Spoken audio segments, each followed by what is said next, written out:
Hello friends, this is Vijay Singh and you are again welcome in your YouTube channel That Study with Chemistry. Today I will start a new topic, scientific notation from a chapter first, some basic concept of chemistry. Let's start today's lecture 6. तो पहले की तरह हम जब भी किसी topic start करेंगे तो सबसे पहले उसके हम कंटेंट को देखेंगे, क्योंकि कंटेंट किसी भी लेक्चर का काफ़ी इम्पोर्टेंट होता है। आज से मैंने एक नई चीज़ स्टार्ट की है कि जब भी हम किसी लेक्चर को स्टार्ट करेंगे तो कुछ इम्पोर्टेंट पॉइंट हम प्रीवियस लेक्चर के भी डिस्कस करेंगे। ओके, तो आज हम प्रीवियस लेक्चर के जो मैटर होते हैं उनके कुछ केमिकल प्रॉपर्टीज़ की क्लासिफिकेशन को देखेंगे। बेसिकली रफली हम फास्ट यूज से देखेंगे, क्योंकि ये जो क्लासिफिकेशन है काफ़ी इम्पोर्टेंट है। तो आज हम क्या क्या देखने वाले हैं। फर्स्ट हम देखेंगे साइंटिफिक नोटेशन क्या होते हैं और इस पे बेस्ड कुछ हम एग्जांपल को देखेंगे। फर्स्टली हम देखेंगे कि मैटर के जो क्लासिफिकेशन होते हैं बेसिकली इसके सबसे पहले वो देखेंगे और साथ ही साथ फर्स्ट नंबर पे ये देखेंगे हम लोग, और सेकंड नंबर पे देखेंगे साइंटिफिक नोटेशन क्या होते हैं, और थर्ड नंबर पे देखेंगे इसके कुछ एग्जाम्पल बेस्ड होते हैं। तो आइए स्टार्ट करते हैं आज के टॉपिक। तो सबसे पहले हम स्टार्ट करते हैं मैटर के डिफिनीशन पे मैंने जाऊंगा। मैं किसी के यहाँ डिफिनीशन टर्म पे इंक्लूड नहीं करूँगा, बल्कि इनके बस क्लासिफिकेशन को मैं स्टडी करेंगे। फर्स्टली हमने ये देखा था कि मैटर क्या होते हैं। मैटर के जो प्रॉपर्टीज़ हमने 4 टाइप्स में डिवाइड किया था। First physical properties, then chemical properties, scientific notation and stoichiometric notation. Okay, ये जो साइंटिफिक जो फिजिकल प्रॉपर्टीज़ होती है इसको 2 टाइप्स में डिवाइड किया था हमने, physical quantities and physical measure. Physical जो क्वांटिटीज़ होते हैं इसको हमने CGS system, FPS system, MK system, SI system में क्लासीफाई किया। और जो फिजिकल मेजरमेंट होते हैं इसको 2 टाइप में, यूनिट क्या होते हैं और न्यूमेरिकल वैल्यू क्या होते हैं।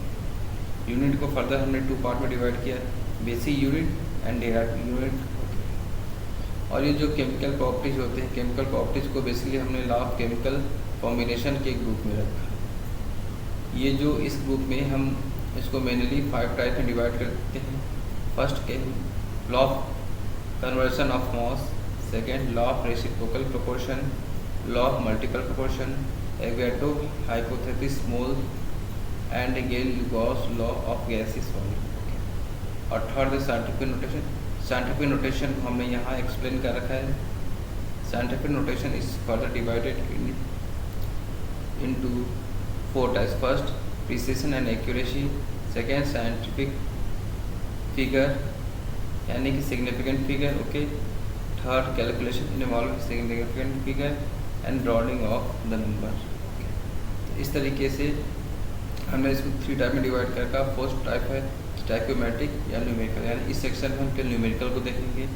तो इस चैप्टर में जो भी न्यूमेरिकल देखेंगे उसको हमने 3 ग्रुप्स में डिवाइड कर रखा। First mole, second limiting reagent and third empirical and molecular form. इस तरीके से हम मैटर को क्लासिफिकेशन को देखा। अब हम स्टार्ट करते हैं आज के टॉपिक। तो सबसे पहले हम देखेंगे साइंटिफिक नोटेशन। तो साइंटिफिक नोटेशन का बेसिक मतलब क्या होता है कि जब भी कोई लार्ज डिजिट होती है, सपोज करिए जैसे कोई डिजिट लिखी है 5382, तो कभी कभी हमेशा ये डिजिट बोलने में तो काफ़ी टफ लगता है, तो इस डिजिट को हम एक स्मॉल नोटेशन में कन्वर्ट कर देते हैं, उसे ही कहते हैं साइंटिफिक नोटेशन। यानी कि किसी लार्ज डिजिट को या किसी स्मॉल डिजिट को, जैसे मान लेते हैं कोई डिजिट लिखा है 0.00012, तो इसको स्मॉल फॉर्मेट में कन्वर्ट करना ही कहलाता है साइंटिफिक नोटेशन। तो आइए इसका डिफिनेशन देखते हैं।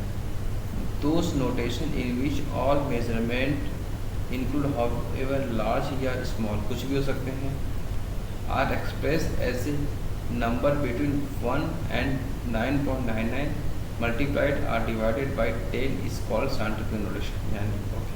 यानी कि हर वो नंबर जो कि 1 और 9.99 के बीच एक्सप्रेस कर सके multiple of 10 is called scientific notation. जैसे जनरली हम साइंटिफिक नोटेशन पर कैपिटल N इंटू 10 की पावर n से रिप्रेजेंट करते हैं।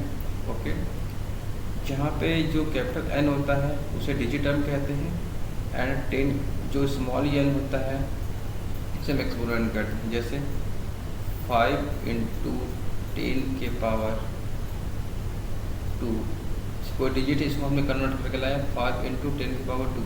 ये जो 5 होगा ये कैपिटल N है, ओके, और ये जो 2 है 2 को बोलते हैं हम लोग एक्सपोनेंट, यानी ये स्मॉल है, और ये जो 5 है इसे बोलेंगे हम कैपिटल N। इस तरीके से क्लियर हो गया कैपिटल N क्या होते हैं और स्मॉल n क्या होते हैं। और ये जो कैपिटल N की वैल्यू होती है यह वैल्यू 1 और 9.99 के बीच में कोई भी वैल्यू हो सकती है, और ये जो स्मॉल n ये पॉजिटिव या नेगेटिव कुछ भी हो सकता है। जैसे हमने एग्जाम्पल लिया 138.42 centimetre can be written as 1.3842 into 10 की पावर 2, एंड जैसे 0.002 can be written as 2.0 into 10 की पावर -4। यानी इस तरीके से अपने साइंटिफिक नोटेशन में किसी भी नंबर को हम कन्वर्ट करते हैं। तो इस लेक्चर में हम बस इसी तरीके से देखेंगे, ठीक है। तो आप इसके नोट्स को प्रॉपर वे में बनाते रहिएगा। अब हमने कुछ सॉल्व साइंटिफिक नोटेशन को लिया है जिससे कि आपको इसलिए हो जाएगा समझने में। हमने एक टेबल ही जनरेट कर डाला है, ठीक, ताकि आपको काफ़ी इजी वे में आपको क्लियर हो जाए। जैसे कि हमने 500 को क्या लिख सकते हैं हम लोग 5 इंटू 10 की पावर 2। ये जो 5 है इसी कहते हैं डिजिट टर्म, और जो पावर 2 एक्सपोनेंट है यानी कि 2 को बोलेंगे स्मॉल n, ओके, और इसे बोलेंगे कैपिटल N, ठीक।